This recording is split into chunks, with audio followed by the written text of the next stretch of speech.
técnica de tape reading, ela tem como premissa básica identificar qual dessas duas pontas está ficando mais frágil.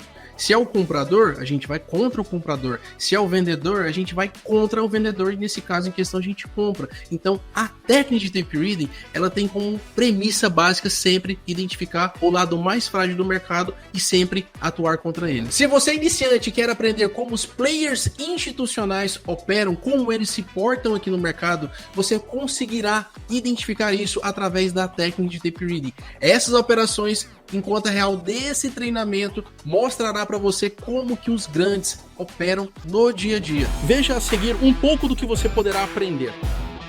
Imagina o seguinte, nesse momento, tá? Na verdade, no momento da gravação desse dia, era exatamente 10 horas e 28 minutos. Se o Jukira chegar aqui 10 horas e 28 minutos, o que o Jukira vai olhar? Para qual ferramenta ele vai olhar? O que ele dá relevância? Então, hoje vocês vão aprender isso, inclusive, nessa aula. Então, vamos fazer o seguinte. A primeira coisa que eu quero que vocês entendam é que a gente vai deixar uma colinha para vocês. Exatamente. Vamos deixar aqui uma colinha para vocês, que é o seguinte.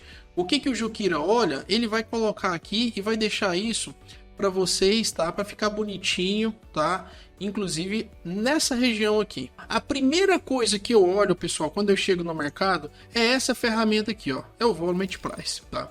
É o Volume Price, é essa ferramenta do mini e essa ferramenta do cheio, tá? Essa daqui do mini e essa do cheio. Então vamos lá, número 1, que é o que? Volume at Price. Volume at Price, certo? E aí eu faço o que? Eu coloco no diário, depois 60 minutos, depois 30, depois 15 e, por último, 5 minutos, tá, pessoal? Por que eu faço essa varredura em relação ali ao volume? Porque é o seguinte, em relação ali ao volume, pessoal, eu tenho que entender onde está a região ou as regiões que são mais plausíveis, que foram mais negociadas. Então, vamos lá. Jukira, depois que você viu essa questão do volume de price, aí você vem para trazer para um curto prazo.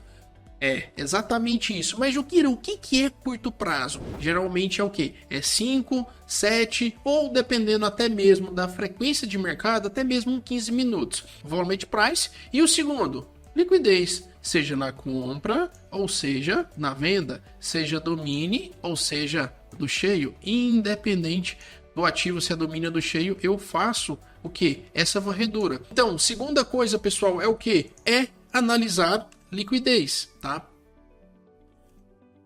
Analisar liquidez na compra ou na venda. Por quê? Porque você tem que entender qual vai ser o comportamento do mercado frente, tá? Aqui teria que ser um 2, tá, pessoal? Vou colocar aqui um 2zinho aqui. Vou colocar um 2zinho aqui para ficar assim. Segundo, analisar liquidez na compra ou na venda, porque você vai sentir o mercado. Se ele tá mais fácil dele cair, por que ele não tá caindo? Se ele tá mais fácil dele para ele subir, por que ele não tá subindo? Essa pergunta sempre tem que rondar na tua cabeça. Porque o indicador mais importante, pessoal, sempre vai ser esse daqui, ó. O preço. Aonde que o preço tá? Essa pergunta, ela é muito relevante. Sempre você tem que fazer essa pergunta. Porque se o player que bateu 1.190 minis aqui no fundo, por exemplo, e o mercado subiu, esse cara ficou mal posicionado no curto prazo. Agora, será que ele vai ter mais bala na agulha? Será que ele vai ter mais liquidez para vender? Será que vai ter mais lote para fazer? Então, isso quem vai falar é essa ferramenta aqui, que é o que? É o Times and Trades do mini e do cheio. Então, primeira coisa, volume price. Segunda coisa, liquidez. Terceira coisa, preço, tá? Terceiro, preço. Aonde, na verdade, mais importante ainda, terceiro, onde o preço está? Essa pergunta, pessoal, ela é muito relevante.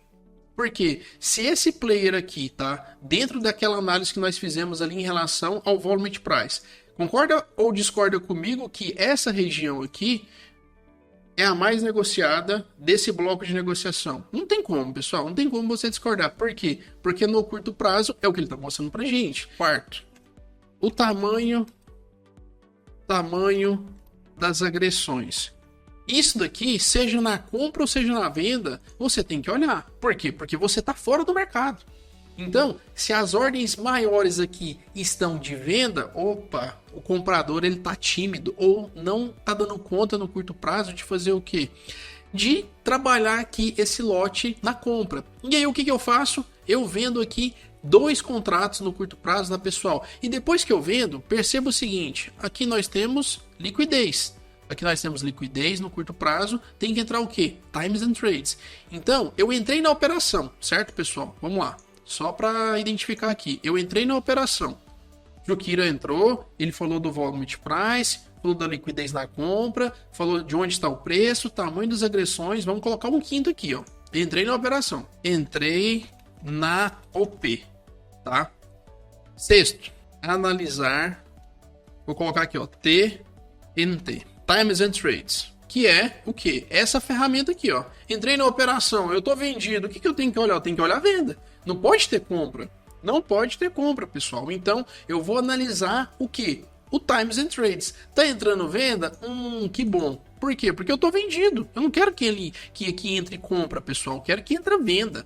E aí, o que acontece no curto prazo, pessoal? Meu olho vai estar na onde? Que eu vou deixar aqui essa bolinha vermelhinha aqui para vir passando para vocês aonde que o meu olho tá. Meu olho tá nos calçamentos e o meu olho também tá no Times and Trades. Por quê? Se eu entrei a 18,5 e tem players calçando esse nível e não tem compra via Times and Trades por parte dos comprados, concorda comigo que eu fico bem na operação, pessoal? Eu fico bem na operação, tá? Eu começo a ficar o quê? Melhor posicionado. Olha o tanto de venda aqui da Guide, por exemplo. O Guide vendeu 2.600 contratos. Fiz agora a minha parcial. Perceba, pessoal, e depois que o mercado cruzou o 17,5, ele veio o que? Ele veio mais forte. E tem calçamento aqui, ó, seja na venda no cheio e seja na venda no mini. Então, esses calçamentos aqui, esses lotes maiores, eles são muito relevantes para mim. Por que esses lotes maiores, eles são relevantes para mim? Porque é o seguinte, se tem players colocando, apregoando, pessoal, lotes com preço pior do que antes, como assim? É pior, porque estava apregoado a 20, os caras vieram apregoar agora a 16,5, concorda comigo que eles estão piorando a oferta? Quando eles pioram a oferta, pessoal, quando eles colocam um lote aqui, por exemplo, nesse patamar de preço, aqui, o que acontece? Tem cancelamento por parte dos algoritmos na ponta comprada, que é a ponta contrária à da venda. Então, o mercado ele começa a fazer o que? Ele começa a deslocar com um pouco mais de facilidade. Então o meu olho está na onde agora? Times and Trades e calçamento. Times and Trades e calçamento. E eu não quero ver o que? Muita ordem de compra. Por que eu não quero ver muita ordem de compra, pessoal? Porque se ele voltar rapidamente para esse bloco de negociação aqui, esse outro bloco que ele acabou de gerar aqui embaixo, no qual esse bloco aqui, inclusive, na casa do 13, é mais relevante do que aquele 17,5. Por quê? Porque aqui nós tivemos um saldo remanescente de 2.500 minis. Então essa região ela passa a ser inclusive mais importante. Esse mercado ele tem a obrigação de trabalhar vendedor, ou seja, ofertas apregoando aqui ó, a 12,5, a 12. Por quê? Por conta dessa agressão, desse player que veio vendendo forte nessa região. Então o mercado ele tem que trabalhar para baixo desse patamar. Para aprender mais sobre o fluxo de ordens e operar com confiança nas mais variadas condições do mercado, inscreva-se no curso Introdução ao Tape Reading. Nele, você vai descobrir como interpretar o mercado e identificar oportunidades no dólar de forma prática e objetiva. E o melhor, é totalmente gratuito. Inscreva-se agora e comece sua jornada no Tape Reading.